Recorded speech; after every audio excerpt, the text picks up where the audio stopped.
السلام عليكم ورحمة الله وبركاته.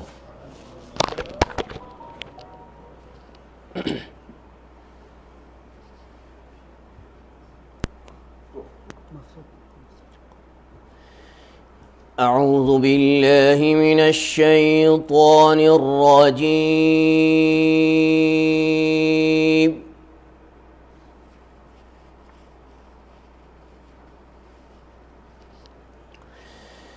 بسم الله الرحمن الرحيم.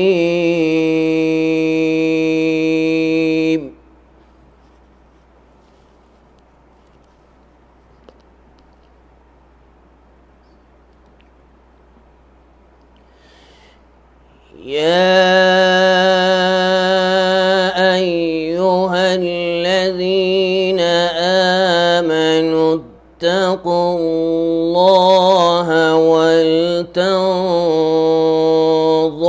نفس ما قدمت لغد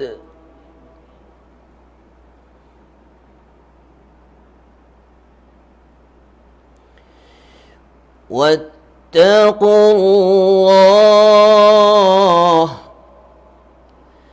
إن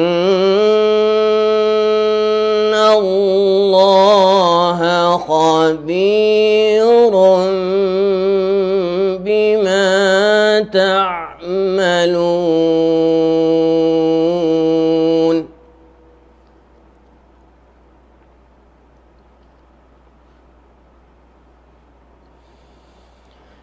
ولا تكونوا كالذين نسوا الله فأنساهم أنفسهم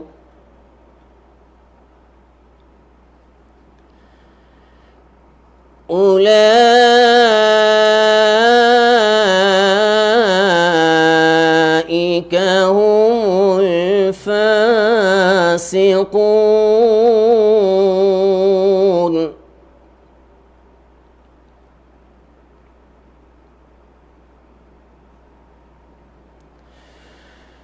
لا يستوي أصحاب النار وأصحاب الجنة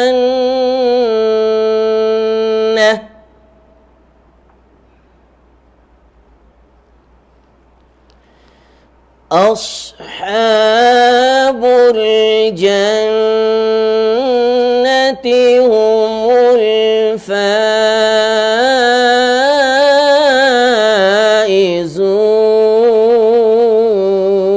الفائزون.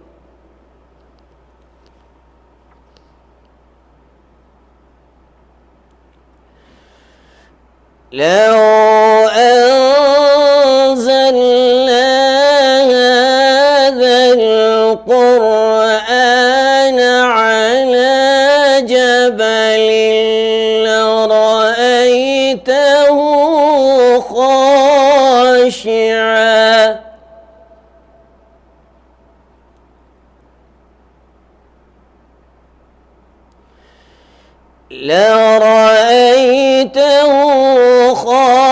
خاشعا متصدعا من خشية الله.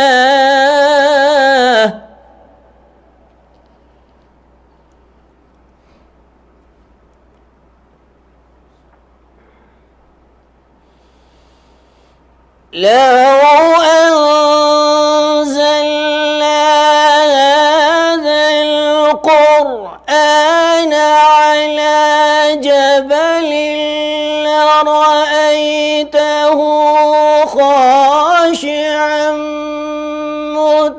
متصدعا من خشية الله.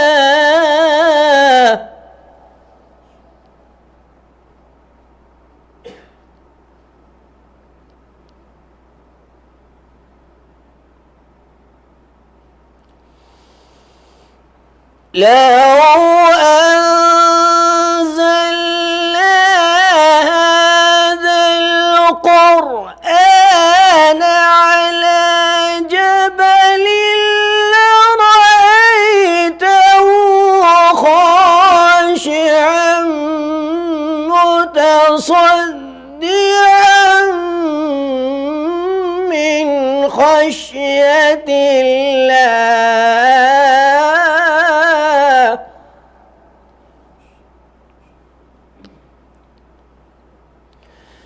وتلك الأمثال نضربها للناس لعلهم يتفكرون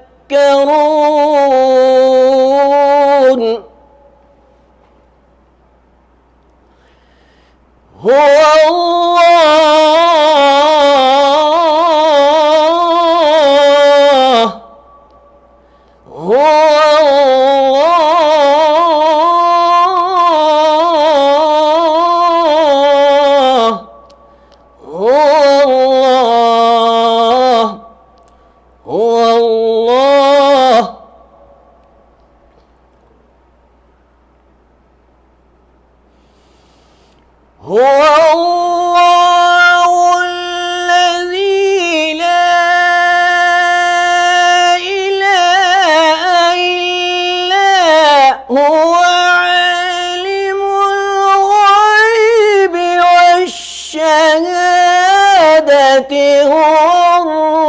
الرحمن الرحيم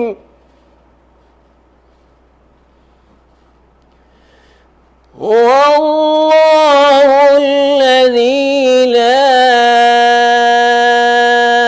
إله إلا هو عالم الغيب والشهادة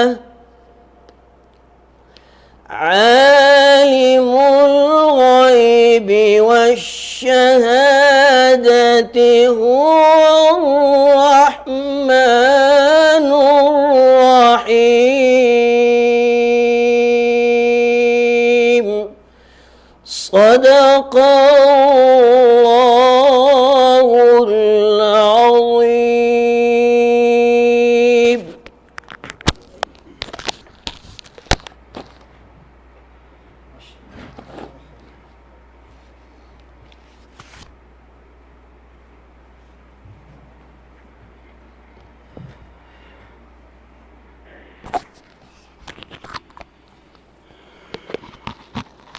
السلام علیکم ورحمۃ اللہ وبرکاتہ.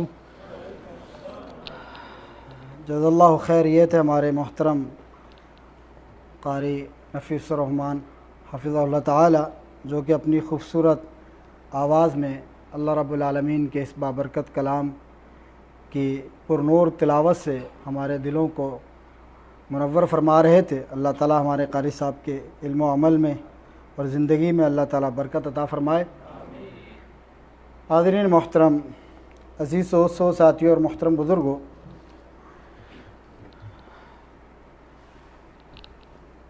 جیسا کہ آپ احباب کو علم ہے کہ ہم اپنے اس جمعے کے بیان اور درس کے لیے مختلف مشائخ کو دعوت دیتے رہتے ہیں، جس میں ہمارے مختلف منطقہ القصیم کے مختلف جالیات کے علماء کرام تشریف لاتے ہیں، اور آپ ہر جمعے میں مختلف علماء کرام سے ان کی گفتگو کو سنتے ہیں، قرآن و سنت کی روشنی سے اپنے دلوں کو منور فرماتے ہیں. تو یہ جمعہ ہمارے محترم شیخ عبدالمجید صاحب کا تھا، لیکن کسی مجبوری کی وجہ سے وہ نہیں آ سکے. انشاءاللہ کسی اور وقت میں ہمیں وہ ٹائم دیں گے. تو جب کوئی نہیں ہوتا ہے تو پھر میں ایک طالب علم آپ کے سامنے، آپ کا بھائی اور ساتھی موجود ہوتا ہوں ان ساتھیوں کی کمی پوری کرنے کے لیے. تو حاضرین محترم، آج کا جو ہمارا موضوع ہے وہ موضوع کوئی نیا نہیں ہے. آپ کو یاد ہوگا کہ تقریباً 1 ماہ پہلے اسی طریقے سے آپ بھائیوں کے سامنے گفتگو کرنے کا موقع ملا تھا. اس میں ہم نے آپ احباب کے سامنے ایک موضوع بیان کیا تھا اور وہ موضوع مکمل نہ ہو سکا وقت کی کمی کی پیش نظر، احباب کی چاہت تھی کہ اس موضوع کو مکمل کیا جائے، تو انشاءاللہ اللہ رب تعالیٰ نے یہ موقع دیا ہے آج کی اس گفتگو میں اور اس نشست میں انشاءاللہ العزیز اس موضوع کو مکمل کیا جائے گا۔ جیسا کہ اس درس میں بھی بیان کیا تھا کہ اس پرفتن دور کے اندر اور اس نفسا نفسی کے دور کے اندر بہت سارے لوگ پریشان ہیں مختلف اپنی حاجات اور ضروریات کے حوالے سے، اور بہت سارے لوگ پریشان ہیں اپنی زندگی میں آنے والے مصائب اور پریشانیوں کی وجہ سے۔ ہر شخص اس بات کا حاجت مند ہے کہ وہ اپنی ضروریات کو پورا کرنے کے لیے دعاؤں کا سہارا لے۔ ہر شخص اس بات کا محتاج ہے۔ کوئی شخص یہ دعویٰ نہیں کر سکتا کہ آج کے اس دور کے اندر میں کسی قسم کی کوئی ضرورت، حاجت یا کسی قسم کی محتاجی یا پریشانی یا مصیبت کا مجھے سامنا نہیں۔ کوئی شخص یہ دعویٰ نہیں کر سکتا۔ انسان ویسے ہی کمزور ہے، غنی اللہ رب العالمین کی ذات ہے، بے پرواہ اللہ تعالیٰ کی ذات ہے، اللہ الصمد بے نیاز اللہ کی ذات ہے۔ ہم تو محتاج ہیں، کمزور ہیں، ہمیں تو ہر وقت اپنے رب کی رحمت کی اور اس کی عنایتوں کی، اس کی بخششوں کی اور مغفرتوں کی ضرورت رہتی ہے۔ تو ہم نے اس موضوع کے اندر بیان کیا تھا کہ کچھ ایسے اعمال ہیں یا ان اعمال کے کرنے والے کچھ ایسے خوش نصیب لوگ ہیں کہ جن خوش نصیبوں کو اللہ رب العالمین کی بہت ہی برگزیدہ اور مقرب مخلوق فرشتوں کی دعائیں حاصل ہوتی ہیں۔ فرشتے اللہ کی بڑی مقرب مخلوق ہے۔ آپ کو پتہ ہے کہ اللہ کے پاس رہنے والے، ہر وقت اللہ کی اطاعت کرنے والے، عبادت کرنے والے، اللہ تعالیٰ کے احکامات کو بجا لینے والے، اللہ کے قرب کے متلاشی اور اللہ کے پاس رہنے والے یہ مخلوق، تو کچھ ایسے اعمال ہیں یا ان اعمال کو کرنے والے کچھ خوش نصیب لوگ ہیں کہ جن کو ان برگزیدہ فرشتوں کی دعائیں حاصل ہوتی ہیں۔ اور پھر ان اعمال کا یا ان اعمال کے کرنے والے کچھ خوش نصیب لوگوں کا ذکر کیا تھا۔ صاحب کتاب جو کہ ڈاکٹر فضل الہی حفظہ اللہ تعالیٰ، اللہ تعالیٰ ان کی علم و عمل میں زندگی میں برکت عطا فرمائے، شہید اسلام علامہ احسان الہی ظہیر شہید رحمۃ اللہ علیہ کے برادر ہیں اور بہت بڑی علمی شخصیت ہے، جنہوں نے یہ کتاب تالیف کی ہے کہ فرشتوں کا درود پانے والے اور فرشتوں کی بد دعا یا لعنت پانے والے، دو قسم کے عنوانات انہوں نے اپنی اس کتاب کے اندر قائم کیے ہیں، اور اس کے تحت کچھ اعمال کا اور کچھ لوگوں کا ذکر کیا ہے۔ ممکن ہے کہ وہ اعمال اس سے زیادہ ہوں، لیکن صاحب کتاب نے تقریباً یہاں پر جو ہے وہ 18 19 20 قسم کی وہ اعمال یا وہ لوگ ذکر کیے ہیں کہ جو فرشتوں کی دعاؤں کے مستحق ٹھہرتے ہیں۔ پچھلے درس کے اندر ہم نے آپ احباب کے سامنے اختصار کے ساتھ ان تمام افراد کا ذکر کیا تھا اور تفصیل کے ساتھ 4-5 لوگوں کا ذکر کیا تھا، 4-5 اعمال کا ذکر کیا تھا، اور بیان کرنے کا مقصد یہ تھا کہ ہم بھی اپنے اندر وہ صفات پیدا کریں اور اپنے اندر وہ اعمال پیدا کریں، اپنی زندگیوں میں ان اعمال کو بروئے کار لائیں اور اپنی زندگیوں میں ان اعمال کے ساتھ جڑیں، تاکہ ہم بھی فرشتوں کی دعاؤں کے مستحق ٹھہریں۔ کتنے خوش نصیب ہیں وہ لوگ، کتنی سعادت کی یہ بات ہے، کتنی نصیبے کی بات ہے اس شخص کے لیے کہ جس کو فرشتوں کی دعائیں حاصل ہو جائیں۔ تو میرے بھائیو، عزیز دوستو، ساتھیو، ہم اپنے اس موضوع کو آگے چلاتے ہوئے ذکر کریں گے کہ 5ویں قسم کے وہ لوگ تھے جن کو فرشتوں کی دعائیں حاصل ہوتی ہیں، جن کا ذکر اللہ کے رسول صلی اللہ علیہ وسلم نے فرمایا ہے۔ وہ لوگ ہیں صفوں کو ملانے والے، نمازوں کے اندر صفوں کا اہتمام کرنے والے، صفوں کو سیدھا کرنے والے، صفوں کو ملانے والے، صفوں کو جوڑنے والے، یہ وہ لوگ ہیں کہ جن کو فرشتوں کی دعائیں حاصل ہوتی ہیں۔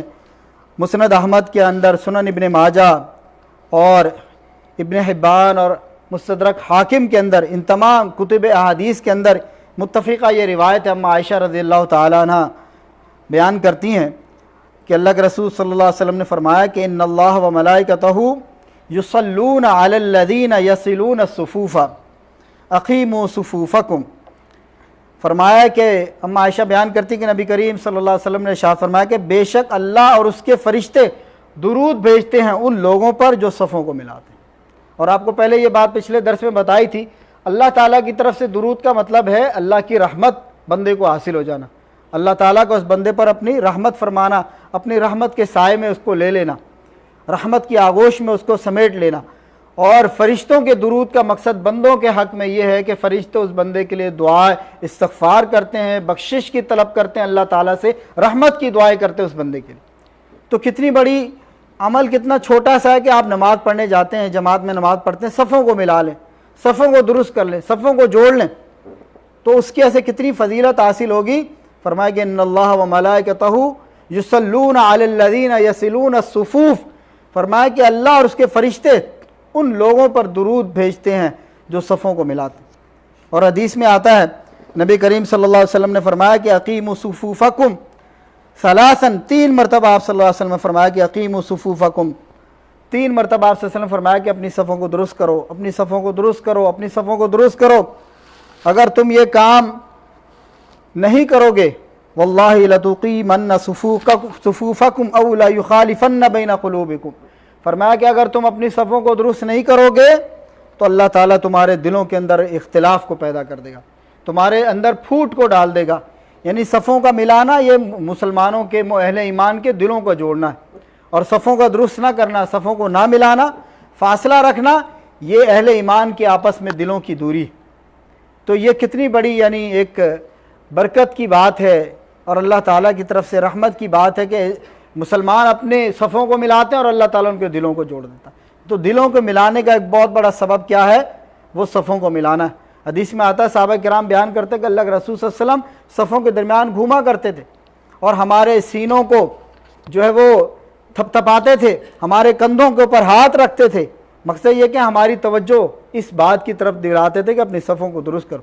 یعنی نبی کریم صلی اللہ علیہ وسلم بعض اوقات آپ کے ہاتھ میں کوئی عصا ہوتا، کوئی لکڑی ہوتی، آپ صلی اللہ علیہ وسلم اس سے بھی صحابہ کرام کی صفوں کو درست کرتے، اور کوئی شخص آگے ہوتا، کوئی پیچھے ہوتا، اسے توجہ دلاتے، صفوں کو درست کرتے۔ تو میرے بھائیو یہ بڑا عظیمت کا کام ہے۔ نماز تو آپ نے اور ہم نے پڑھنی ہوتی ہے، لیکن نماز کے اندر، جماعت کے اندر آپ نے صفوں کو ملانے کا اہتمام کرنا ہے۔ اس کی وجہ سے ہمیں اللہ کی طرف سے بھی رحمت ملے گی اور اس کے برگزیدہ مخلوق فرشتوں کی دعائیں، استغفار اور بخشش کی اور رحمت کی دعائیں بھی ہمیں حاصل ہوں گی۔ یعنی یہ وہ خوش نصیب لوگ ہیں کہ جن کو فرشتوں کی دعائیں حاصل ہوتی۔ اسی طریقے سے میرے بھائیو اگلا جو عمل ہے کہ جس کی وجہ سے فرشتوں کی دعائیں حاصل ہوتی ہے، امام کی قرأت کے خاتمے پر فرشتوں کا آمین کہنا۔ حدیث میں ہے، بخاری کی روایت ہے، صحیح بخاری کی روایت، حضرت ابو ہریرہ رضی اللہ تعالیٰ عنہ اس حدیث کے راوی فرماتے ہیں کہ اذا قال الامام غیر المغضوب علیہم ولا الضالین فقولوا آمین من وافق الآمین، فرمایا کہ جب امام غیر المغضوب علیہم ولا الضالین کہے تو تم سب آمین کہو۔ یہ نبی کریم صلی اللہ علیہ وسلم کا ارشاد گرامی ہے۔ فرمایا کہ جس بندے کی آمین فرشتوں کی آمین سے مل جائے گی، فرمایا کہ غفر لہ ما تقدم من ذنبی، اللہ تعالیٰ اس کے تمام پچھلے گناہوں کو معاف کر دیتا ہے۔ اذا وافق الآمین، فرمایا کہ اگر بندے کی آمین فرشتوں کی آمین، کیونکہ فرشتے بھی آمین کہتے ہیں۔ آمین کا مطلب کیا ہے؟ جب ہم اور آپ نماز میں سورہ فاتحہ پڑھتے ہیں، سورہ فاتحہ دعا، جب ہم یہ دعا پڑھ چکتے ہیں تو ہم آمین کہتے ہیں، اور فرشتے بھی ہمارے لیے آمین کہتے ہیں کہ یا اللہ ان بندوں کی اس دعا کو ان کے حق میں قبول فرما۔ آمین کا مطلب ہے یا اللہ، ہم جب دعا کرتے ہیں اس کے بعد آخر میں کہتے ہیں نا آمین، آمین کا مطلب ہے یا اللہ یہ جو دعا ہم نے کی یا اللہ اس کو قبول و منظور فرما۔ تو فرشتے ہمارے لیے دعا کرتے ہیں کہ یا اللہ یہ جو تیرے بندوں نے تیرے لیے دعا کی اس کو ان کے حق میں قبول فرمائے۔ اور پھر مزید فرمایا کہ بندوں کی اور فرشتوں کی آمین اگر موافقت کر جائے تو ایسے لوگوں کے لیے غفر لہ ما تقدم من ذنبی، فرمایا کہ اللہ تعالیٰ ان کے تمام پچھلے گناہوں کو معاف کر دے۔ کتنی بڑی سعادت کی بات۔ سورہ فاتحہ امام نے پڑھی ہے اور ہم نے اس کے بعد فرمایا کہا آمین، ہم نے بھی ساتھ پڑھی اور آخر میں کہہ دیا آمین، فرشتوں نے بھی آمین کہا اور ہم دونوں کی آمین مل گئی، تو اس عمل کی برکت سے ہمارے پچھلے تمام گناہ معاف ہو جاتے ہیں۔ بخاری مسلم کی ایک اور روایت ہے، حضرت ابو ہریرہ رضی اللہ تعالیٰ عنہ اس حدیث کے راوی ہیں، بیان کرتے ہیں کہ نبی کریم صلی اللہ علیہ وسلم نے ارشاد فرمایا اذا قال احدکم آمین وقالت الملائکۃ فی السماء آمین، جب تم میں سے کوئی شخص کہتا ہے آمین، اور پھر فرمایا کہ وقالت الملائکۃ فی السماء آمین، اور فرشتے آسمانوں کے اندر کہتے ہیں آمین، فرمایا کہ فوافقت احداہما الاخری غفر لہ ما تقدم من ذنبی، ان میں سے ایک دوسرے کی آمین جن کی بھی مل جاتی ہے اللہ تعالیٰ اس بندے کے تمام گناہوں کو معاف کر دیتے، پچھلے تمام گناہوں کو اللہ تعالیٰ غفر لہ ما تقدم من ذنبی، تو اس کے پچھلے تمام گناہوں کو معاف کر دیتے۔ یہ بھی بڑا عظیم عمل ہے اور اس کی ایسے فرشتوں کی دعائیں بندے کو حاصل ہوتی ہیں۔ اس کے بعد اگلا جو عمل ہے جس کے ایسے فرشتوں کی دعائیں انسانوں کو حاصل ہوتی ہیں، بڑا عظیم عمل ہے اور اس کی بڑی عظیم خوشخبریاں، بڑی ہی عظیم خوشخبریاں فرمایا کہ نماز کے بعد اپنی جگہ پر بیٹھے رہنے والے. ہمارا کیا طرز عمل ہے؟ سلام ابھی امام پورا کہتا نہیں اور ہم جو ہے نا دوڑ لگا کے پیچھے گیٹ پر پہنچے ہوتے ہیں. کتنے لوگوں کو دیکھا کہ سلام پھرتا اور اس کے بعد دوڑ لگانا شروع کر دیتے. ارے میرے بھائیوں، مسجد ہے، اللہ کا گھر ہے، رحمت کی برکت کی جگہ ہے، فرشتوں کا نزول ہوتا ہے، اللہ تعالیٰ کی طرف سے رحمتیں نازل ہوتی ہیں، اللہ تعالیٰ کی طرف سے خیر و برکات نازل ہوتی ہیں. دنیا میں سب سے بہترین جگہ وہ مساجد ہیں، سب سے بری جگہ وہ بازار ہیں. ہم مساجد کو چھوڑ کے بازار، پہلی بات تو مسجد آتے نہیں، اور اگر قسمت سے آ جائیں تو پھر ہمیں جانے کی جلدی لگی ہوتی ہے، دلوں کے اندر تنگی ہوتی ہے، دل انقباض ہوتا، دل محسوس کر رہا ہوتا ہے کب جو ہے وہ امام صاحب سلام پھیریں اور ہم نکلیں. تھوڑی سی نماز لمبی ہو جائے تو ہمارے دلوں کے اندر جو ہے وہ عجیب سی کیفیت پیدا ہوتی ہے، امام صاحب پہ غصہ آنے لگتا ہے. بعض لوگ تو نماز کے بعد کہہ بھی دیتے ہیں امام صاحب آج نماز بڑی جلدی کرا دی، آج بڑی دیر سے جو ہے ختم کی، آج تلاوت بڑی لمبی کر دی. تو میرے بھائیوں، اللہ کے رسول صلی اللہ علیہ وسلم فرمایا کہ نماز کے بعد اپنی جگہ پر بیٹھے رہنے والے، یعنی سلام پھیر لیا اس کے بعد آپ ذکر کریں، اذکار کریں، نماز کے مسجد میں بیٹھے رہیں، قرآن کی تلاوت کریں، دعائیں کریں، اگلی نماز کا انتظار کریں. اگر کوئی اور کام اور مصروفیت نہیں ہے، کم سے کم مسنونہ اذکار تو اپنی جگہ پر کر کے بیٹھیں، تب بھی آپ اس فضیلت کو پالیں گے. یعنی اگر بہت دیر تک نہیں بیٹھنا چاہتے یا نہیں بیٹھ سکتے، مصروفیت ہے، معاملات ہیں، کاروبار ہے، مشغولیات ہیں، تو کم سے کم جو مسنونہ اذکار ہے وہ تو اپنی جگہ پر بیٹھ کر کریں، تب بھی آپ اس فضیلت کو پالیں گے. آئیے ذرا وہ فضیلت تو سنیے. حضرت علی رضی اللہ تعالیٰ نے حدیث کے راوی ہیں، بیان کرتے ہیں نبی کریم صلی اللہ علیہ وسلم نے ارشاد فرمایا کہ ان العبد اذا جلس فی مصلاہ بعد الصلاۃ، فرمایا اللہم اغفر لہ، فرمایا کہ بندہ جب اپنی نماز پڑھنے کی جگہ پر بیٹھا رہتا ہے، نماز کے بعد بیٹھا رہتا ہے، فرشتے اس بندے کے لیے دعا کرتے ہیں اللہم اغفر لہ، اللہم ارحم، اللہم ارحمہ، اللہم اغفر لہ. فرمایا کہ فرشتے اس بندے کے لیے رحمت کی دعائیں کرتے ہیں، فرشتے اس بندے کے لیے بخشش کی دعائیں کرتے ہیں. ایک فرشتہ اللہ کی طرف سے مقرر ہو جاتا ہے، جب تک وہ بیٹھا رہتا ہے فرشتے اس کے لیے دعا کرتے رہتے ہیں. کتنی بڑی عظیمت کی بات ہے.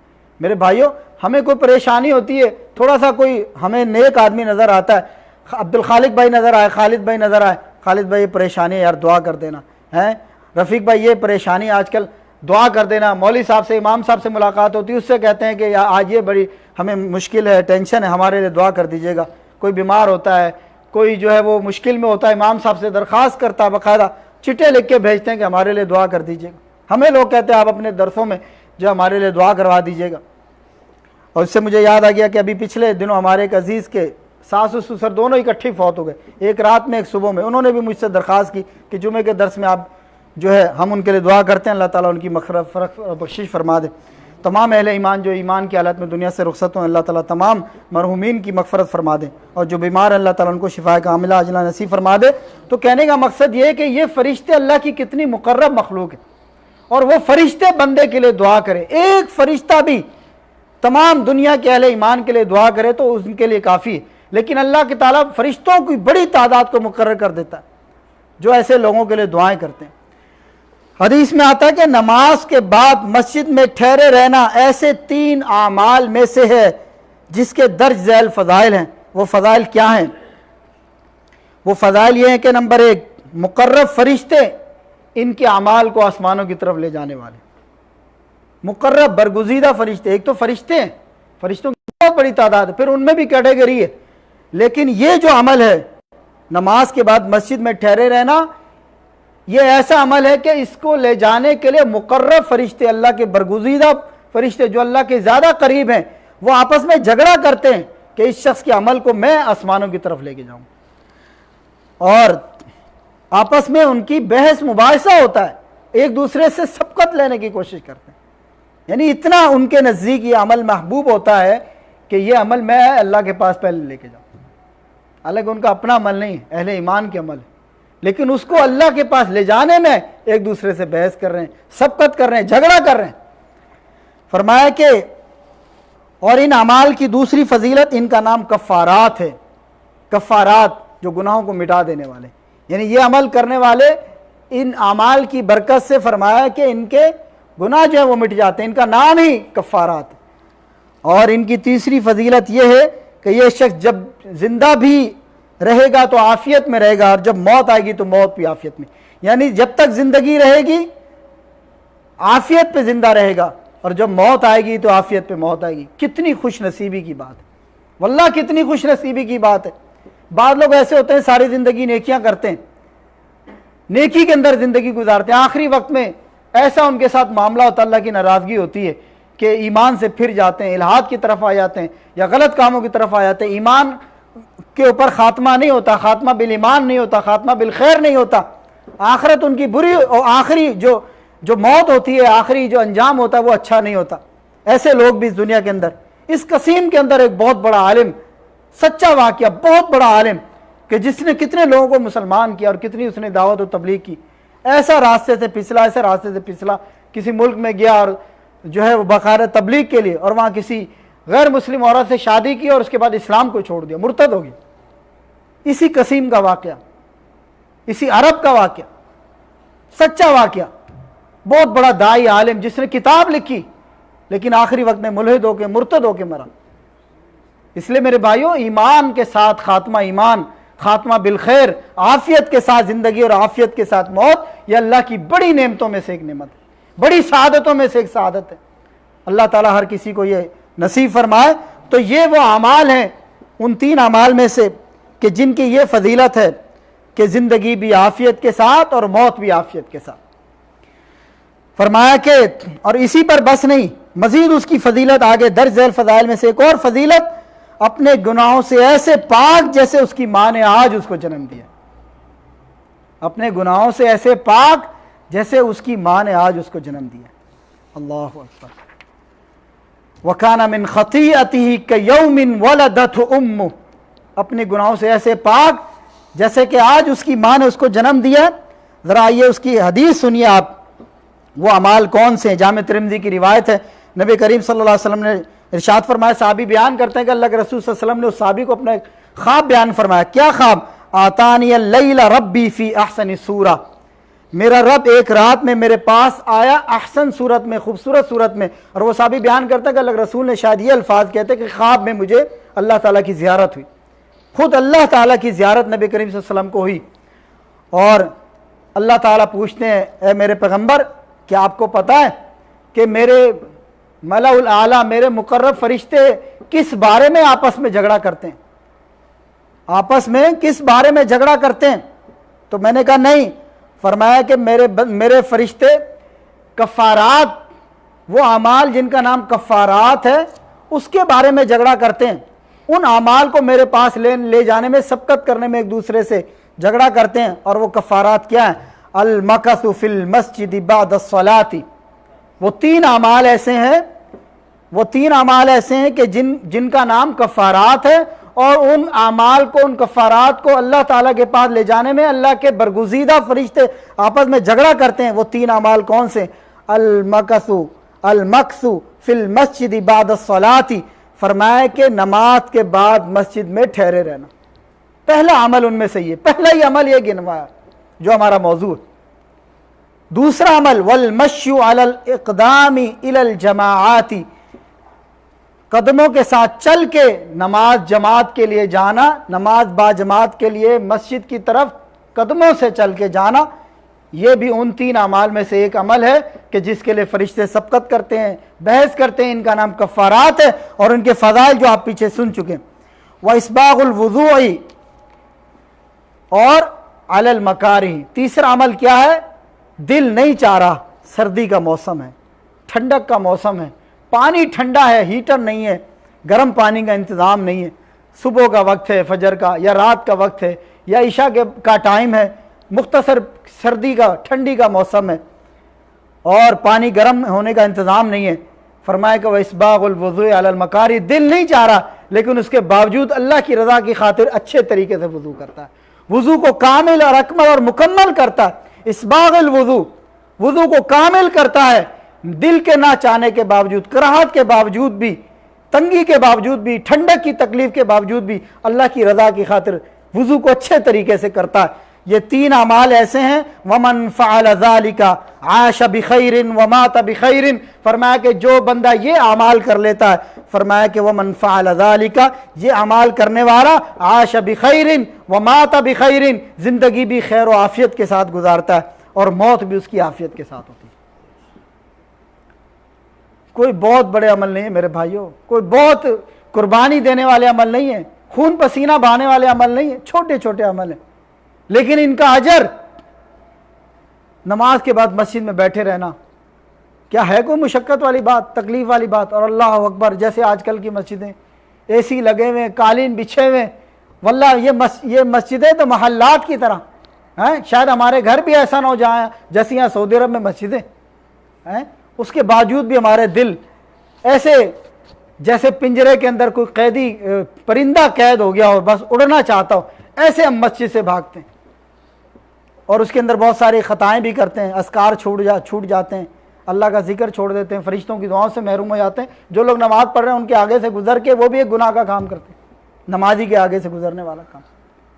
حرم میں ایک اجازت ہے، لوگ یہاں پہ بھی اسی اسکول کو اپلائی کر رہے ہوتے ہیں، ایک حرم میں تو ایک مجبوری ہے، علماء نے جواز کا فتویٰ دیا، لیکن یہاں کیا مجبوری؟ فرمایا کہ وَكَانَ مِنْ خَطِيَّتِي كَيَوْمٍ وَلَدَتْهُ أُمُّهُ، کہ اور وہ یہ تین اعمال کرنے والے فرمایا کہ یہ جو ہے اس طریقے سے گناہوں سے پاک ہو جاتی ہیں جیسے ان کی ماں نے آج ان کو جنم دیا۔ میرے بھائیو، یہ تھی وہ فضیلت جو نماز کے بعد اپنی جگہ پر بیٹھے رہنے والی۔ نماز کے بعد جو لوگ اپنی جگہ پر بیٹھے رہتے ہیں، جو لوگ قدموں سے چل کے مسجد میں نماز جماعت کے لیے جاتے ہیں، جو لوگ وضو کو مکمل اور اچھے طریقے سے کرتے ہیں، فرمایا کہ یہ وہ اعمال ہیں کہ جن کا نام کفارات ہے، جن کو فرشتے لے جانے میں بحث مباحثہ کرتے ہیں، اللہ کے مقرر فرشتے ان اعمال کو لے کے آسمانوں پہ لے کے جاتے ہیں، اور فرمایا کہ ان اعمال کے کرنے والا اس کی زندگی بھی عافیت کے ساتھ گزرتی ہے، اس کی موت بھی عافیت کے ساتھ ہوتی ہے، گناہوں سے ایسے پاک ہو جاتا ہے جیسے آج اس کی ماں نے جنم دیا۔ تو میرے بھائیو، یہ تھا وہ 7واں عمل جو ہم نے آپ کے سامنے بیان کیا۔ 8واں عمل ہے کہ جن کی وجہ سے فرشتوں کی دعائیں حاصل ہوتی ہے، فجر اور عصر کی نماز با جماعت ادا کرنے والوں کے لیے فرشتوں کا استغفار۔ فرشتوں کے استغفار سے مستفید ہونے والے خوش نصیب وہ لوگ جو فجر اور عصر کی نمازیں با جماعت ادا کرتے ہیں۔ اور اس کی دلیل پیارے پیغمبر صلی اللہ علیہ وسلم کی وہ حدیث ہے جو ان کو مختلف ائمہ احادیث نے، امام احمد، ابن خزیمہ، ابن حبان نے حضرت ابو ہریرہ رضی اللہ تعالیٰ عنہ سے اپنی حدیث کے اندر مروی کیا ہے۔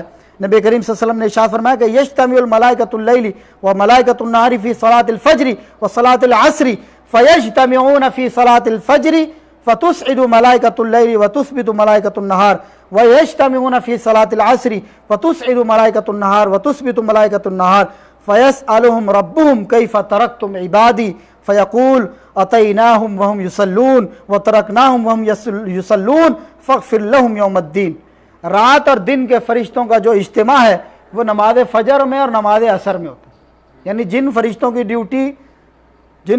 ڈیوٹی رات کی ہوتی ہے وہ فجر میں رخصت ہوتے ہیں، اور دن والے آ جاتے ہیں ان کی جگہ ڈیوٹی لینے کے لیے، فجر میں ان کا اجتماع ہوتا ہے۔ پھر اس کے بعد رات والے عصر میں آ جاتے ہیں اور دن والے عصر میں رخصت ہوتے ہیں، پھر ان کا اجتماع ہوتا ہے عصر میں۔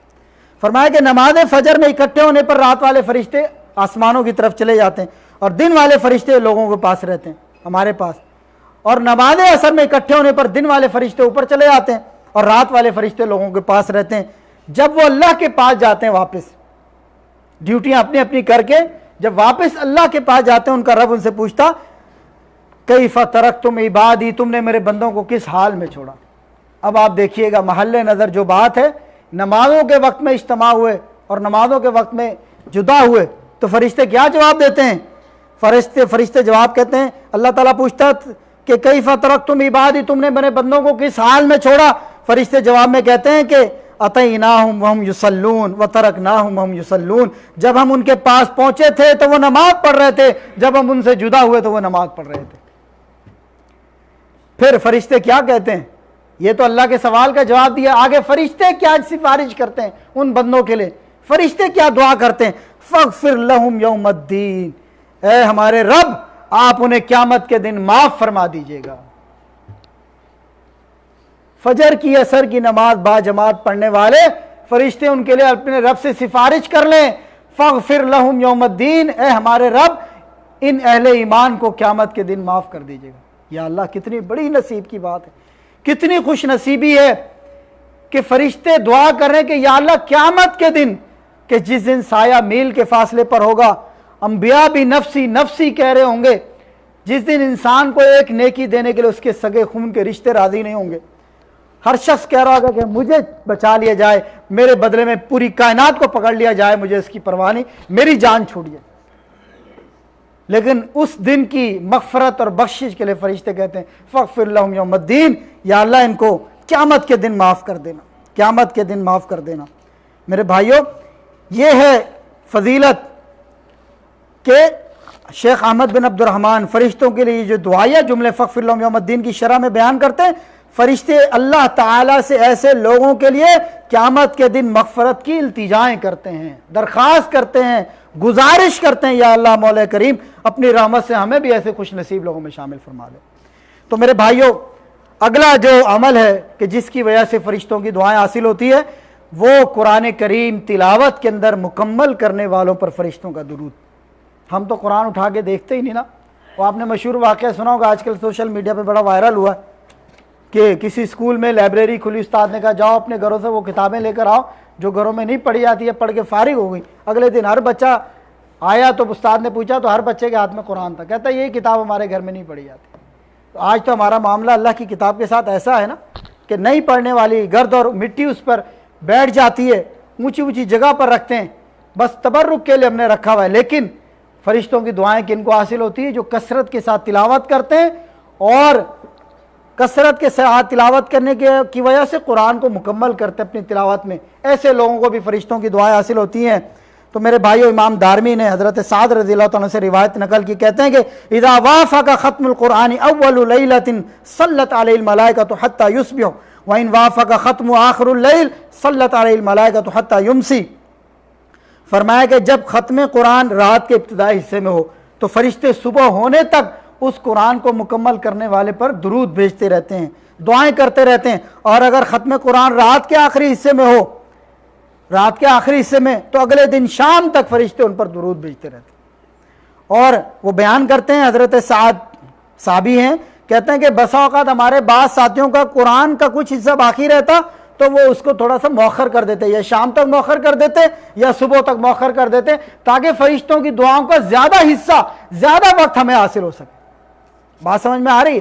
قرآن مکمل ہونے والا، فوراً اس مجلس میں نہیں کیا، تھوڑا سا اس کو بریک کر دیا، مؤخر کر دیا، جب شام کا وقت آیا تو تب اس کو مکمل کیا تاکہ صبح تک فرشتوں کی دعائیں حاصل ہوتی، یا صبح میں کیا تاکہ شام تک فرشتوں کی دعائیں حاصل ہوتے رہیں۔ کبھی میرے بھائیوں ہم نے بھی کبھی اس انداز میں سوچا ہے؟ کبھی ہماری بھی یہ فکر ہوئی ہے کہ یار فرشتوں کی دعائیں حاصل کرنی ہے، اور کرنی بھی زیادہ سے زیادہ ہے، ایسے اوقات کا سلیکشن کرنا ہے کہ جب جو ہے وہ، ہم تو یہ دیکھتے ہیں کہ پیکج کی ٹائمنگ کیا ہے، شام 5 بجے سے صبح 6 بجے تک، وہ ہمارے پاکستان میں تو پیکج دیتے ہیں ساری رات لگے رہو، ایسے ایسے پیکج ہوتے ہیں، یعنی نیٹ کے اور میسیجز کے اور جو ہے وہ اس کے منٹ کے ایسے پیکج ہوتے ہیں ساری رات۔ وہ تو بے حیائی فحاشی پلانے کے لیے، راتوں کو جاگ کر کون باتیں کرے گا، کون ٹائم ضائع کرے گا؟ وہی لوگ جو دین سے، جو اللہ کے راستے سے ہٹے ہوئے، جو غلط راستوں پر ہیں، انہوں نے ہی وقت کو ضائع کرنا نا۔ تو وہ ایسے ایسے پیکج رات کو دیتے ہیں، تو لوگ تو یہ دیکھتے ہیں کہ کون سا پیکج کس ٹائم میں۔ تو میرے بھائیوں، یہ اللہ کا جو پیکج ہے کہ رات میں تلاوت ختم ہوئی، صبح تک فرشتے دعائیں کر رہے ہیں، صبح تلاوت ختم ہوئی تو رات تک فرشتے دعائیں کر رہے ہیں۔ کبھی ایسے پیکیجز کی بھی فکر ہونی چاہیے، کبھی ان پیکیجز کو بھی حاصل کرنے کی فکر ہونی چاہیے۔ اللہ اکبر۔ تو میرے بھائیوں، اللہ تعالی ہمیں بھی اپنے فضل سے زیادہ ختم قرآن مکمل کرنے کی اللہ تعالیٰ میں توفیق عطا فرمائے، اور فرشتوں کے درود کو اللہ تعالیٰ ہمارے نصیب میں جو ہے نصیب میں فرمائے۔ میں نے آپ کو بتایا کہ بعض سلف صالحین نے جو ہے یعنی اس بات کی اہتمام کیا کرتے تھے کہ اوقات کو مؤخر کر دیتے تاکہ زیادہ سے زیادہ وقت ان کو فرشتوں کی دعائیں ملیں۔ اسی طریقے سے نبی کریم صلی اللہ علیہ وسلم پر ذرا توجہ میں آپ کی چاہوں گا، بہت ہی اہم عمل اور بہت ہی اہم موضوع ہے نبی کریم صلی اللہ علیہ وسلم پر درود پڑھنے والوں پر فرشتوں کا درود۔ بہت سارے لوگ کہتے ہیں جی وہابی تو درود بھیجتے نہیں، اللہ کے رسول سے محبت نہیں ہے، گستاخ ہے۔ آئیے میرے بھائیوں، یہ وہابیوں کی لکھی ہوئی کتاب ہے، اور وہابی بیٹھے سن رہے ہیں۔ اللہ کے رسول پر درود بھیجنے کا جو ثواب ہے ذرا دیکھیے صحیح احادیث کی روشنی میں خود اللہ کے رسول صلی اللہ علیہ وسلم کے الفاظ میں خوش نصیب لوگ جو اللہ کے رسول پر درود بھیجتے ہیں. اس کی دلیل وہ روایت ہے جس کے بارے میں امام احمد حضرت عبداللہ بن عمر سے نقل کرتے ہیں. فرمایا کہ من صلی علی رسول اللہ صلی اللہ علیہ وسلم صلاةً صلی اللہ علیہ وملائکتہ 70 صلاةً فلیقل عبد من ذلک لیکثر. فرمایا کہ جس بندے نے ایک مرتبہ اللہ کے رسول صلی اللہ علیہ وسلم پر درود بھیجا، اللہ اور اس کے فرشتے اس بندے پر 70 مرتبہ درود بھیجتے. ایک مرتبہ پیارے پیغمبر صلی اللہ علیہ وسلم پر درود بھیجنے کی فضیلت اللہ اور اس کے فرشتے 70 مرتبہ درود بھیجتے ہیں. فرمایا کہ اگر چاہے تو اس کو کم کر لے، چاہے تو اس کو زیادہ کر لے. یعنی اگر تو فضیلت زیادہ چاہتا ہے، ثواب زیادہ چاہتا ہے، تو تجھے چاہیے کہ اللہ کے رسول پہ درود زیادہ سے زیادہ بھیج. ایک مرتبہ کا ثواب 70 مرتبہ اللہ کی طرف سے رحمت کی دعائیں، اللہ تعالیٰ کی طرف سے رحمت کا نزول اور فرشتوں کی طرف سے بخشش کی اور رحمت کی دعائیں. اگر زیادہ درود پڑھیں گے اسی حساب سے آپ 70 مرتبہ جمع کرتے ہیں. ایک اور حدیث میرے بھائیوں، کتنا یہ عمل آسان ہے. اللہم صلی وسلم علی نبینا محمد یا صلی اللہ علیہ وسلم، یہ پورا درود کامل درود ابراہیمی پڑھ لیں. اللہم صلی علی محمد وعلی آل محمد کما صلیت علی ابراہیم. درود کثرت سے پڑھنا، اس کی کیا فضیلت ہے میرے بھائیوں. کتنا عمل آسان اور صلہ کتنا عظیم الشان ہے. بندہ ایک مرتبہ درود پڑھے اور ساری کائنات کے خالق مالک اور رازق اللہ رب العالمین، تمام شہنشاہوں کا شہنشاہ اور اس کے مقرب فرشتے اس پر 70 مرتبہ درود بھیجیں. رب کعبہ کی قسم، اگر کسی عمل کے بدلے میں اللہ رب العالمین کا درود ایک ہی مرتبہ بندے کو حاصل ہو جائے تو یہ بات بھی اس عمل کی شان اور دلالت کے لیے، عظمت کے لیے بہت کافی ہے. لیکن دیکھیے جس عمل کے بدلے میں اللہ اور اس کا فرشتے 70 مرتبہ درود بھیج رہے ہیں، اس عمل کی قدر و منزلت کتنی زیادہ ہو. یعنی نبی کریم صلی اللہ علیہ وسلم پر درود بھیجنے کی فضیلت کتنی زیادہ ہے. اللہ اکبر. اب ایک اور یعنی حدیث سے آپ کو پتہ چلے گا کہ اللہ کے رسول پر درود بھیجنے کی کیا فضیلت ہے. امام ترمذی نے اس حدیث کو روایت کیا. حضرت ابی بن کعب راوی ہیں، بیان کرتے ہیں کہ میں نے خود، ابی بن کعب کہتے ہیں، میں نے اللہ کے رسول صلی اللہ علیہ وسلم سے کہا قلت یا رسول اللہ انی اکثر الصلاۃ علیک فکم اجعل لک من صلاتی قال وما شئت قلت الربع قال ما شئت فان زدت فهو خیر لک قال قلت فالنصف قال ما شئت وان زدت فهو خیر قلت فالثلثین قال ما شئت فان زدت فهو خیر قلت اجعل لك صلاتي كلها قال اذن تکفی ہمک ویغفر ذنبک. میں نے اللہ کا کہا، اللہ کے رسول، ابی بن کعب کہتے ہیں، میں آپ پر بہت زیادہ درود پڑھنا چاہتا ہوں، آپ میری رہنمائی کیجئے، میں اپنے لیے جو دعائیں کرتا ہوں ان میں سے کتنا حصہ آپ پر درود پڑھنے کے لیے خاص کر دوں. اللہ کے رسول نے فرمایا کہ ما شئت، جتنا تم چاہو. تو میں نے کہا اللہ کے رسول کیا ربو، اپنی دعاؤں میں سے چوتھا حصہ ربو آپ کے اوپر درود بھیجنے کے لیے خاص کر دوں.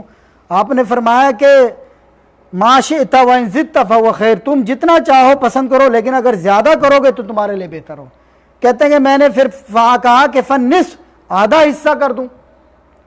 تو آپ نے فرمایا کہ تم جس قدر پسند کرو، لیکن اگر تم زیادہ کرو گے تو تمہارے لیے بہتر ہوگا. میں نے عرض کیا پھر 2/3 ثلثین، یعنی وہ بڑھاتے گئے، پہلے چوتھائی، پھر نصف، پھر 2/3. فرمایا اللہ کے رسول نے تم جس قدر پسند کرو، لیکن اگر تم زیادہ کرو گے فَإِن زِدْتَ فَهُوَ خَيْرٌ، تمہارے لیے بہتر ہوگا. میں نے عرض کیا اللہ کے رسول اذا اجعل لك صلاتي كلها، تو میں آج کے بعد اپنے لیے دعا کرنے کے بجائے آپ پر ہی سب درود بھیجوں گا. اپنے لیے دعا نہیں کروں گا، اپنی دعاؤں کا سارا حصہ میں آپ پر ہی درود بھیجوں گا آج کے بعد. آپ نے فرمایا کہ اذن تکفی ہمک ویغفر ذنبک، اگر تو یہ عمل کر لے گا تیرے غموں کی کفایت کی جائے گی اور گناہوں کو معاف کر دیا جائے گا.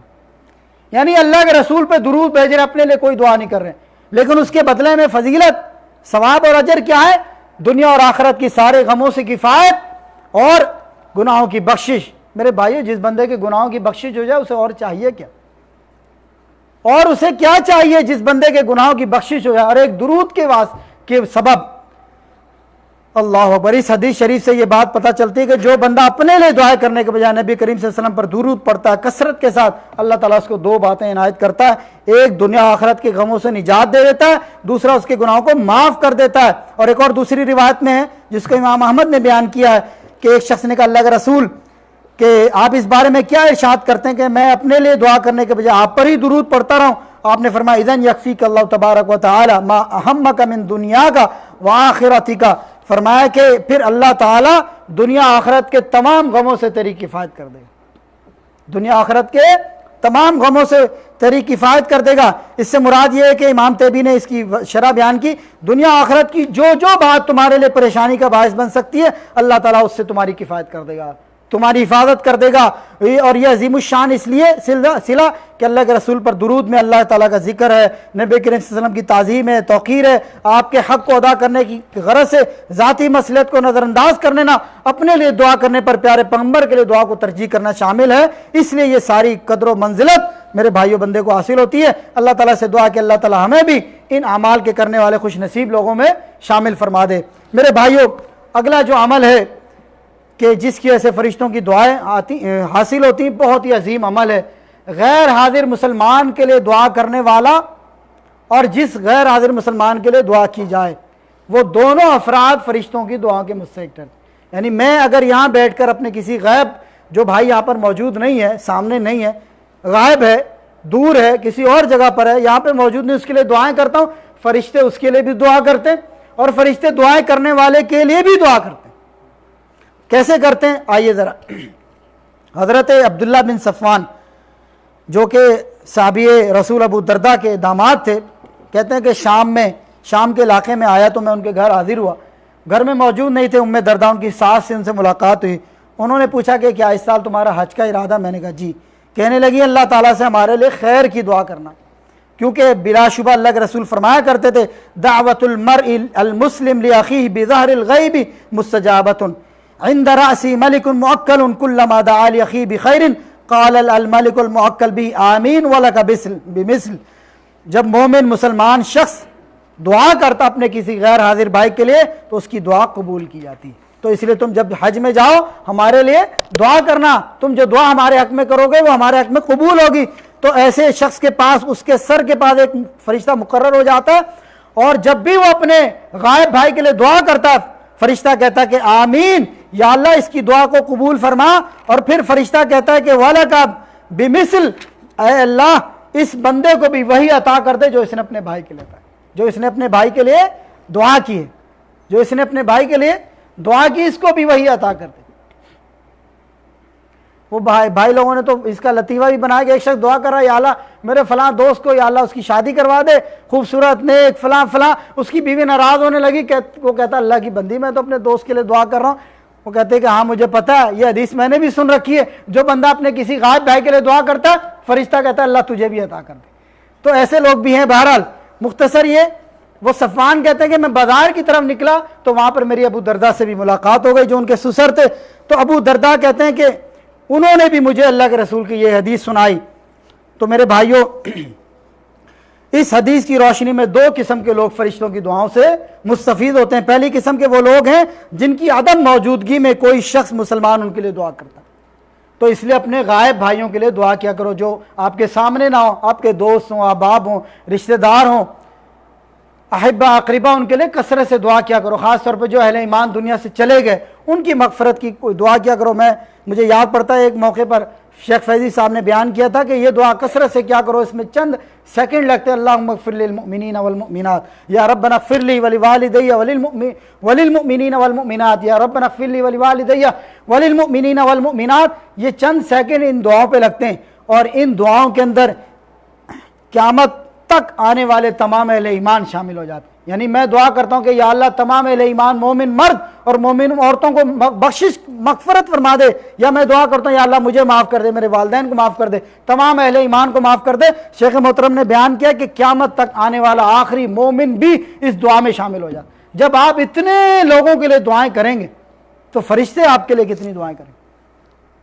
تو اس لیے میرے بھائیوں اپنی دعاؤں میں کنجوسی نہ کیا کرو، اپنے اہل ایمان بھائیوں کو بھی اپنی دعاؤں میں شامل کیا کرو، دوستوں کو، ساتھیوں کو، عزیز و اقارب کو، اپنے اہل خانہ کو، اپنے جو ہے امت مسلمہ کے مظلوم مسلمانوں کے لیے، تمام اہل ایمان کے لیے دعائیں کیا کرو۔ میرے بھائیوں کثرت سے یہ دعا کیا کرو، اللہم اغفر للمؤمنین والمؤمنات والمسلمین والمسلمات ربنا اغفر لی ولوالدی وللمؤمنین یوم یقوم الحساب۔ تو میرے بھائیوں فرمایا کہ دوسری جو ہے دو قسم کے لوگ ایسی دعا کے بارے میں جب بندہ دعا کرتا ہے فرشتے کہتے ہیں کہ اے اللہ غیر حاضر بھائی کے بارے میں اس کی دعا قبول فرما، اور پھر فرشتہ کہتا ہے کہ اے اللہ اس بندے کو جو یہ دعا کر اپنے بھائی کے لیے، اے اللہ اس بندے کو بھی وہی چیز عطا فرما جس کا اس نے اپنے بھائی کے لیے سوال کیا۔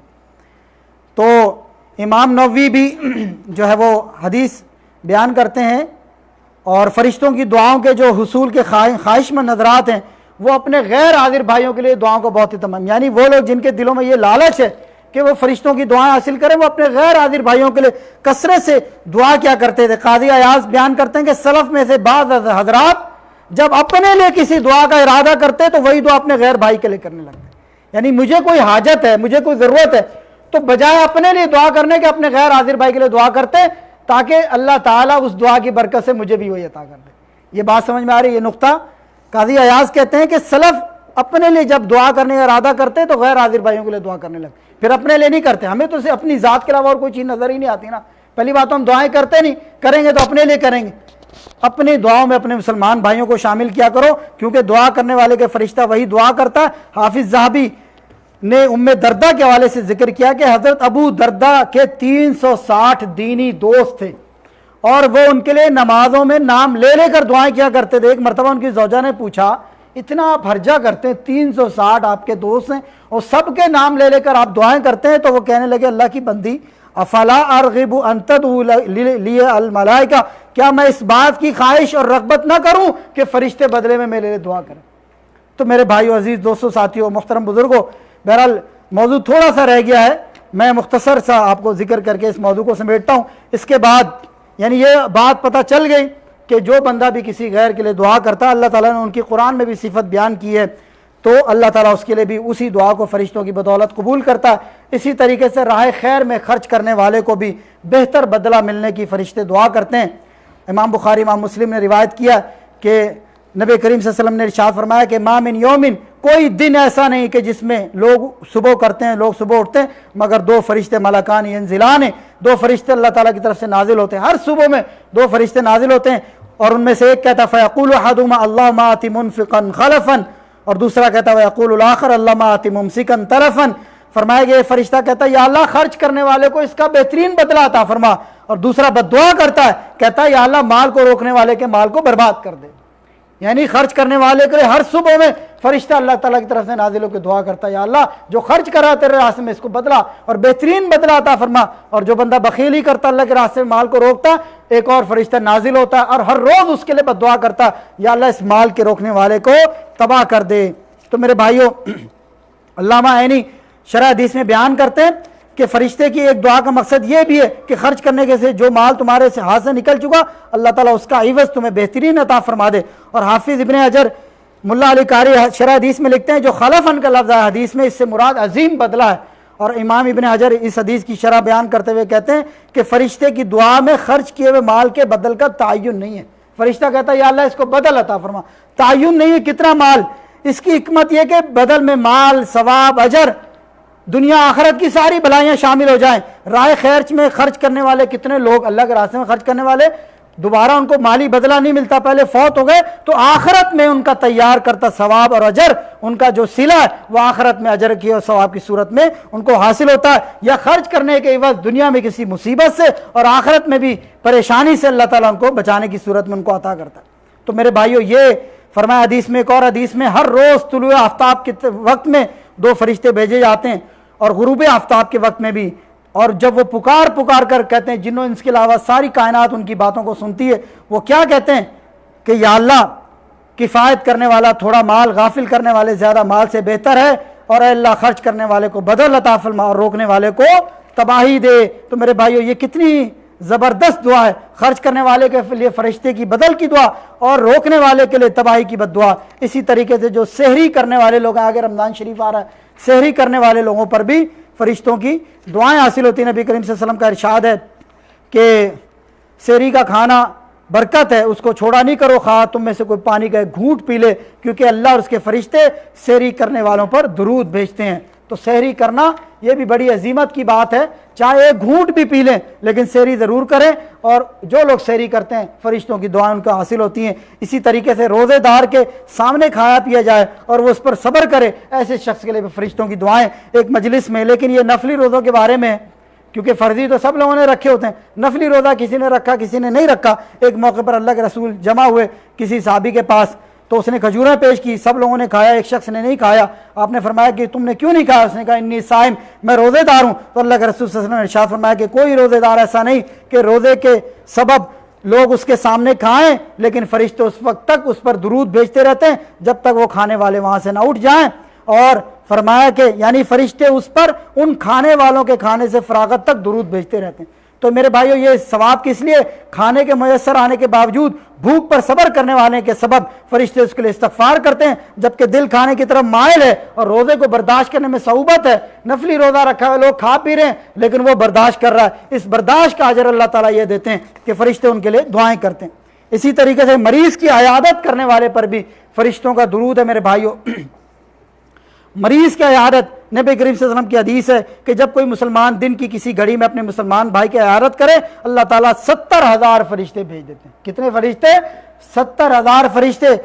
فرمایا کہ جو صبح عیادت کرتا ہے شام تک اس پر درود بھیجتے ہیں، اور اگر کوئی شام کو عیادت کرتا ہے کسی مریض کی، وہ 70,000 فرشتے صبح تک اس پر درود بھیجتے ہیں۔ اور میرے بھائیو، ایک اور حدیث کے مطابق عیادت کرنے والے کو جنت میں ایک باغ دیا جاتا ہے۔ امام احمد حضرت علی رضی اللہ تعالیٰ سے روایت کرتے ہیں کہ وہ بیان کرتے ہیں اللہ کے رسول صلی اللہ علیہ وسلم نے ارشاد فرمایا جو صبح سویرے مریض کی عیادت کی غرض سے نکلے 70,000 فرشتے اس کے ساتھ ساتھ چلتے ہیں اور شام تک اس کے لیے دعائیں مغفرت کرتے ہیں، جنت میں ایک باغ اس کو عطا کر دیا جاتا ہے۔ اور اگر کوئی شام کے وقت بیمار پرسی کے لیے نکلے 70,000 فرشتے اس کے ساتھ چلتے ہیں اور اس کے لیے صبح تک استغفار کرتے ہیں اور جنت میں ایک باغ اس کو عطا کر دیا جاتا ہے۔ میرے بھائیو، کتنا چھوٹا سا عمل ہے، کوئی مسلمان بھائی بیمار ہے اس کی جا کر عیادت کر دیں، اس کا ثواب 70,000 فرشتے دعا بھی کر رہے ہیں، اور فرمایا کہ اس کے لیے جنت کے اندر ایک باغ جو ہے وہ تیار کر دیا جاتا ہے۔ اور ایک اور حدیث کے مطابق جس نے مریض کی عیادت کی جب تک وہ واپس نہیں پلٹتا رحمت میں داخل رہتا ہے، اور مریض کے بعد بیٹھ جاتا ہے تو رحمت میں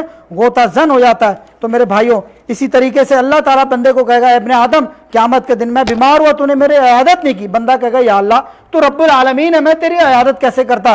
اللہ تعالیٰ فرمائیں گے کیا تجھے پتہ نہیں تھا میرا فلاں بندہ بیمار تھا؟ اگر تو جاتا اس کی عیادت کرتا، تو نے اس کی بیمار پرسی نہیں کی، اگر تو اس کی بیمار پرسی کرتا مجھے اس کے پاس پا لیتا۔ تو اس سے مراد کیا ہے کہ میرے ثواب کو اور میرے اجر کو پا لیتا۔ تو یہ بڑی عظیمت کی بات ہے۔ کوئی مسلمان بیمار ہو، ایک یہودی بچہ بیمار ہو، اللہ کے رسول اس کی عیادت کے لیے تشریف لے گئے، اور آخر قریب المرگ تھا، اس کی عیادت کے لیے تشریف لے گئے اور آپ اس کے سرحانے تشریف فرما ہوئے، بچے سے کہا بچے کلمہ پڑھ لے، مسلمان ہو جا۔ بچے نے اپنے باپ کی طرف دیکھا جو اس کے پاس موجود تھا، بچے اس کے باپ نے کہا ابو القاسم کی بات مان لو، بچے نے کلمہ پڑھ لیا، مسلمان ہو گیا۔ اللہ کے رسول یہ کہ اس کی جان نکل گئی، یہ فرماتے ہوئے بعد تشریف لے گئے، سب تعریف ہو صلی اللہ رب العالمین کے لیے جس نے اس بچے کو جہنم کی آگ سے بچا لیا۔ دیکھیں اللہ کی نبی صلی اللہ علیہ وسلم کی عیادت کی کتنا بڑا فائدہ ہوا کہ ایک یہودی بندہ جہنم کی آگ سے جو ہے وہ بچ کے جنت میں داخل ہو گیا۔ اسی طریقے سے مریض کے پاس اور میت کے پاس جو بھی بات کہی جائے اس پر فرشتے آمین کہتے ہیں۔ تو اس لیے جب بھی مریض کے پاس جائیں اچھی بات کہیں، کسی میت کے پاس جائیں تو اچھی بات کہیں، مریض کے پاس جائیں تسلی دیں، اس کے لیے اجر کی بات کریں۔ یہ آپ کی بیماری ہے، گناہوں کا کفارہ ہے، اللہ تعالیٰ آپ کو اس کا بہترین بدلہ عطا فرمائے۔ آپ اس کے لیے دعا کریں گے، فرشتے آمین کہیں گے، آپ کے لیے بھی دعا کریں گے۔ اسی طریقے سے میت کے پاس جائیں، اس کی بخشش کی دعا کریں، جو بھی دعا کریں گے اللہ تعالیٰ کے فرشتے جو مقرر وہاں پہ مقرر ہیں وہ اس کے لیے آمین کی دعا کریں گے اور آپ کے لیے بھی آمین کی دعا کریں گے۔ اور اس بات کے اندر یہ ہے جہاں مریض اور میت کے پاس اچھی بات کہنے والوں کے لیے آمین کی بشارت ہے، وہاں ان جگہ پر نامناسب بات بولنے والوں کے لیے شدید خطرہ ہے، اس لیے کہ ممکن ہے فرشتے اس پر بھی آمین کہہ دیں، اس لیے کوئی غلط بات وہاں پر نہیں کرنی چاہیے۔ اور لوگوں کو دین کی بات سکھلانے والے پر بھی فرشتوں کا درود۔ مختصر میرے بھائیو ٹائم ہو گیا ہے، بس انشاءاللہ 2-3 منٹ میں اس موضوع کو سمیٹتا ہوں۔ نبی کریم صلی اللہ علیہ وسلم نے ارشاد فرمایا کہ ایک عالم کی عابد پر فضیلت تم میں سب سے جو کم مرتبے والا شخص ہے اس پر جو میری فضیلت ہے اس کی طرح۔ اور ایک اور حدیث میں ان اللہ ملائکتہ اہل السماوات والارضین حتی النمل فی جحرها وحتی الحوت لیصلون علی معلم الناس الخیر۔ فرمایا جو لوگوں کو دین کی، خیر کی، بھلائی کی بات سکھلاتے ہیں اللہ تعالیٰ، اس کے فرشتے، آسمان و زمینوں کی تمام مخلوقات، یہاں تک کہ چونٹیاں اپنے بلوں میں اور مچھلیاں سمندر میں ایسے بندوں کے لیے دعائیں کرتی ہیں۔ چونٹیاں اپنے بلوں میں مچھلیاں سمندر میں، اللہ کی ساری مخلوق، خود اللہ رب العالمین اس کے فرشتے ایسے بندے کے لیے دعائیں کرتے ہیں جو بندہ کسی کو خیر کی بات سکھلاتا ہے، نیکی کی بات سکھلاتا ہے، دین کی بات سکھلاتا ہے۔ میرے بھائیو، اس کے لیے ضروری نہیں کہ مولوی صاحب عالم صاحب ہیں یہاں بیٹھ کر تقریر کر رہے ہیں صرف وہی دین کی بات سکھا رہا۔ آپ جو کچھ بھی سیکھتے ہیں دین کی بات، ایک بات سنتے ہیں، ایک آیت سنتے ہیں، ایک حدیث سنتے ہیں، نیکی کی ایک بات سنتے ہیں، وہی جا کر اپنے گھر والوں کو، دوستوں کو، احباب کو شیئر کریں، ان کو بتلائیں، اپنے واٹس ایپ کے ذریعے، اپنے فیس بک اکاؤنٹ کے ذریعے، اپنے وائس میسج کے ذریعے، اپنی مجلس میں جو سیکھا آپ کو اللہ نے دین کی بات سکھلائی آگے دوستوں تک آپ نے پہنچا دی، آپ بھی اس فضیلت میں شامل ہو جائیں۔ اس لیے دین کی جو بات سیکھیں، پہلی بات تو سیکھیں، اور دوسری بات جو سیکھیں اس کو آگے لوگوں تک پہنچا دیں، اپنے تک نہ رکھیں۔ اللہ رب العالمین، اس کے فرشتے، آسمان و زمینوں کی مخلوقات، بلوں میں رہنے والی چونٹیاں، سمندروں میں رہنے والی مچھلیاں ایسے بندے کے لیے بخشش کی دعائیں کرتی ہیں۔ اور اسی طریقے سے اہل ایمان اور ان کے عزیز و اقارب کے لیے فرشتوں کو اٹھانے والے، عرش کو اٹھانے والے فرشتے، وہ ایسے لوگوں کے لیے دعائیں کرتے ہیں جو اہل ایمان ہو، ان کے رشتہ داروں کے لیے بھی۔ الذین یحملون العرش، یہ قرآن کی آیت ہے، اللہ تعالیٰ نے اس بات کا قرآن میں ذکر کیا۔ ومن حولہ یسبحون بحمد ربہم ویستغفرون للذین آمنوا، عرش کے اٹھانے والے فرشتے اور اس کے آس پاس کے فرشتے اپنے رب کی تسبیح حمد کے ساتھ بیان کرتے ہیں اور اہل ایمان کے لیے مغفرت کی دعائیں کرتے ہیں۔ کیا کہتے ہیں؟ ربنا وسعت کل شیء رحمۃ وعلما فاغفر للذین تابوا واتبعوا سبیلک وقهم عذاب الجحیم۔ وہ کہتے ہیں کہ یا اللہ ان لوگوں کو بخش دے جنہوں نے توبہ کی، تیرے راستے پر چلے، ایمان والے تھے، انہیں دوزخ کے عذاب سے بچا لے، ان کو ہمیشہ رہنے والی جنتوں میں داخل کر دے۔ تو میرے بھائیوں، یہ کتنی فضیلت کی بات ہے۔ عرش عظیم کو اٹھانے والے اور اس کے گرد و پیش والے فرشتے اہل ایمان کے لیے دعائیں کرتے ہیں۔ اور ان فرشتوں کے بارے میں امام قرطبی بیان کرتے ہیں کہ وہ اللہ کے معزز ترین اور افضل ترین فرشتے ہیں۔ بھائی، جنہوں نے اللہ کے عرش کو اٹھایا، فرشتوں میں سب سے زیادہ وہ فضیلت والے فرشتے ہیں جنہوں نے اللہ کے عرش کو اٹھایا، اور وہ فرشتے اہل ایمان کے لیے دعائیں کرتے ہیں۔ اللہ اکبر۔ اور یہ فرشتے جن لوگوں کے لیے دعائیں کرتے ہیں ان کی تین صفات بیان کی۔ کیا؟ ایک تو یہ ایمان والے ہیں اور اس صفت کا ذکر وَيَسْتَغْفِرُونَ لِلَّذِينَ آمَنُوا، اور دوسری صفت یہ توبہ کرنے والے ہیں، ایسے لوگ فَاغْفِرْ لِلَّذِينَ تَابُوا، توبہ کرنے والے ہیں، اور تیسری ان کی صفت یہ کہ وَاتَّبَعُوا سَبِيلَكَ، یہ اللہ کی اطاعت کرنے والے ہیں۔ یہ تین صفات ہیں ان لوگوں میں، ان کے لیے فرشتے دعائیں کرتے ہیں، اور نہ صرف ان کے لیے بلکہ ان کے اہل خانہ کے لیے، رشتہ داروں کے لیے۔ اور میرے بھائیوں، جن اہل ایمان کے لیے فرشتے دعائیں کرتے ہیں تو ان کے لیے پھر 5 چیزوں کا سوال کرتے ہیں۔ سب سے پہلی چیز ان کے گناہوں کی معافی کا اللہ سے ذکر کرتے ہیں، وَيَسْتَغْفِرُونَ لِلَّذِينَ آمَنُوا، مومنین کے لیے دعائیں مغفرت کرتے ہیں، اور پھر اس کے بعد ان کو دوزخ کے عذاب سے بچانے کا بھی ذکر کرتے ہیں، دعائیں کرتے ہیں، وَقِهِمْ عَذَابَ الْجَحِيمِ، اور پھر اس کے بعد جنتوں میں داخل کرنے کی بھی دعائیں کرتے ہیں، ربنا وادخلہم جنات عدن التی وعدتہم، اے اللہ ان کو سدا بار جنتوں میں داخل کر دے جن کا تو نے ان سے وعدہ کیا۔ اور اسی پر بس نہیں، وہ جنت کیسی جنت ہوگی جس میں ہمارے ماں باپ نہ ہو، جس میں ہمارے بیوی بچے نہ ہو، جس میں ہمارے دوست احباب نہ ہو، وہ جنت کیسی جنت ہوگی۔ فرشتے ان لوگوں کے، ان رشتہ داروں کے لیے بھی دعائیں کرتے ہیں۔ کیا دعائیں کرتے ہیں؟ ان کے نیک اعمال کی وجہ سے ان کے باپ دادوں، بیویوں، اولادوں کو بھی سدا بہر جنتوں میں داخل کرنے کی اللہ تعالیٰ سے دعائیں کرتے ہیں۔ وَمَنْ صَلَحَ مِنْ آبَائِهِمْ وَأَزْوَاجِهِمْ وَذُرِّيَّاتِهِمْ، یا اللہ ان سب کو بھی ان کے ساتھ جنت میں داخل کر۔ صرف ہمیں نہیں، یا اللہ ہمارے باپ دادا کو، ہمارے اہل خانہ، بیوی بچوں کو، ہمارے دوستوں احباب رشتہ داروں کو بھی۔ تو جنت کا مزہ تو تبھی ہے نا، خوشی کے موقع پر جب کنبے کے اور خاندان کے لوگ ساتھ موجود ہوں تو خوشی بڑھ جاتی ہے نا۔ تو اس لیے میرے بھائیوں، اور پھر اتنا ہی بس نہیں، ان کو برائیوں اور ان کے وبال سے بھی بچانے کا ذکر کہ وقیم السیئات، یا اللہ ان کو برائیوں سے اور وبال سے بھی بچا دے۔ میرے بھائیوں، فرشتوں کی دعاؤں کا حصول کس قدر عظیم سلسلہ ہے، کس قدر عظیم صلہ ہے۔ حضرت یحییٰ بن معاذ اس آیت کے بارے میں کہتے ہیں کہ سارے جہان میں جنت کی امید دلانے والی اس سے بڑھ کر کوئی بات نہیں۔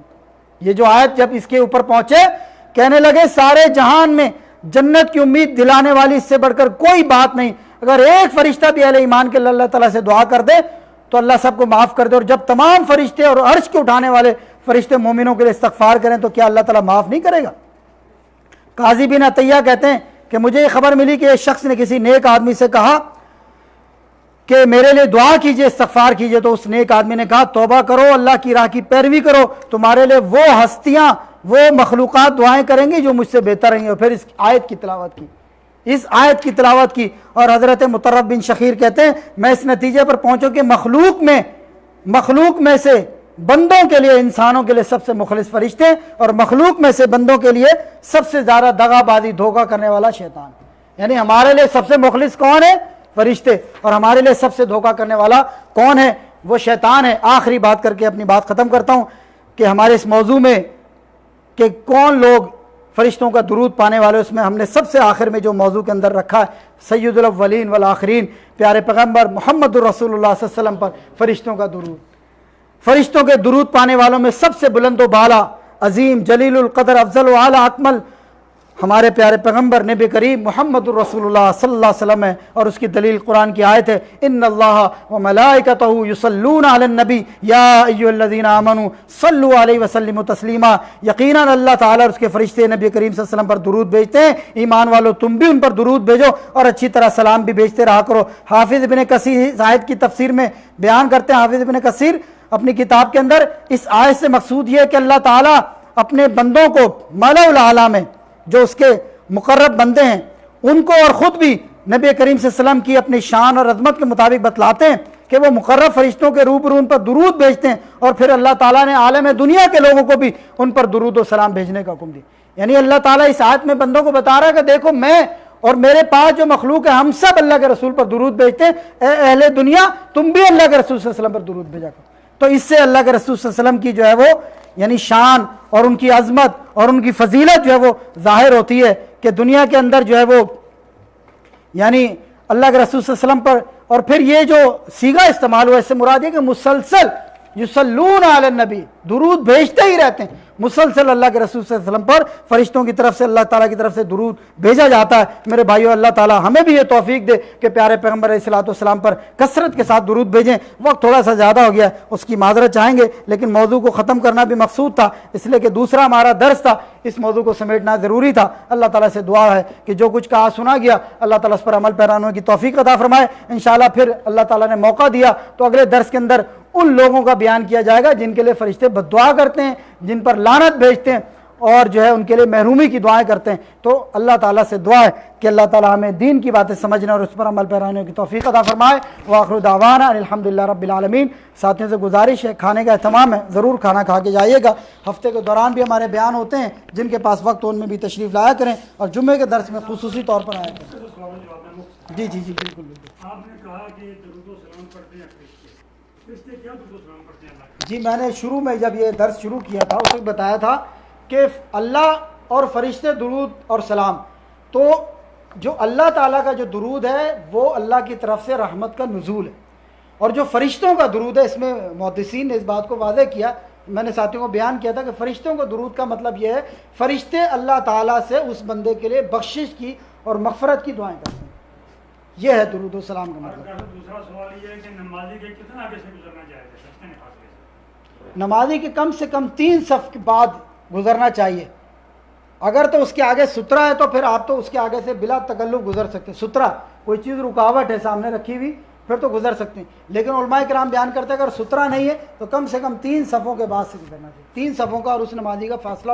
کوشش کریں کہ اگر جو ہے وہ فاصلہ نہیں ہے اور سترا بھی نہیں ہے تو انتظار کر لیں، اس لیے کہ حدیث میں آتا ہے کہ اگر کسی شخص کو یہ پتہ چل جائے کہ نمازی کے آگے سے گزرنے کا گناہ کتنا بڑا ہے تو وہ 40 تک ٹھہرا رہے۔ اس 40 کی وضاحت نہیں 40 منٹ ہے، 40 گھنٹے ہیں، 40 دن ہے یا 40 سال ہے، 40 کے الفاظ ہیں حدیث میں، 40 تک وہ ٹھہرا رہے نہ گزرے، اتنا گناہ ہے۔ لیکن میں نے دیکھا کہ یہاں پر لوگ ٹینشن ہی نہیں لیتے، پرواہ ہی نہیں کرتے، آرام سے گزر جاتے ہیں۔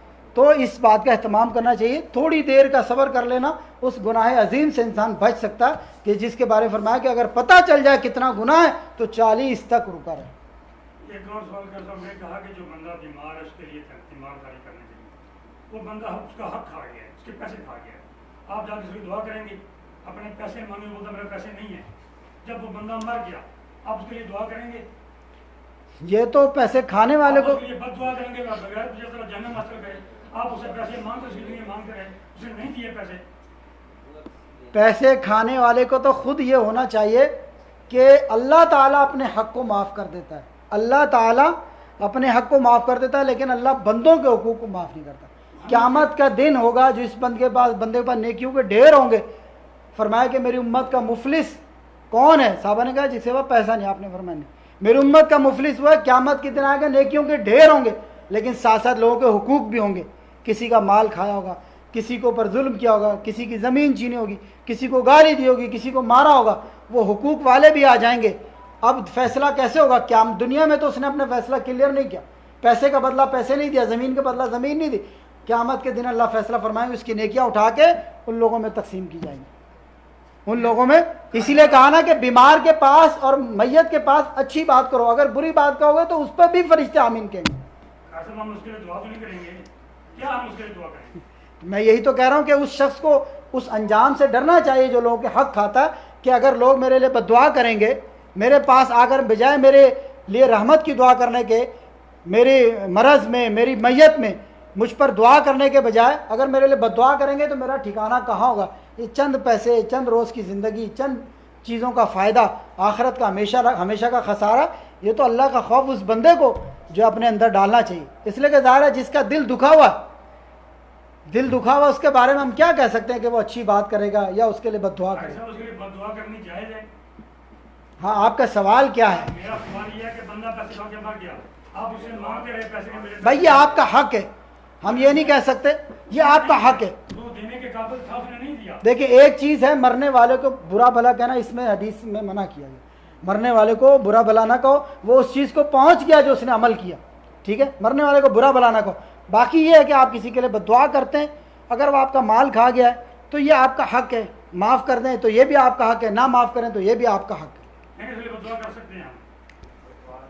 اس میں بندے یہی کہتے ہیں کہ یا اللہ اس میں انشاءاللہ مزید علماء کرام سے پوچھ کے انشاءاللہ اگلے جمعے میں اس مسئلے کا جواب دیا جائے گا. میرے پاس اس کے بارے میں تفصیلی معلومات نہیں، انشاءاللہ علماء کرام سے پوچھ کے اگلے جمعے میں انشاءاللہ امید ہے کہ اگلے جمعے اس سوال کا جواب سننے کے لیے ساتھی ضرور تشریف لے کر آئیں گے. وہ ہماری پراپرٹی دینے کھا گیا، اب وہ تو ہم کو دنیا میں ملنی نہیں ہے، اگر اس پہ ہم صبر کریں تو اس سے اب سے بات کیا؟ بھائی صاحب لاکھوں روپے کھا گیا، صبر کریں گے آپ؟ وہ آخر میں آخر میں ملے گا، آپ دعا کریں گے اس کے لیے.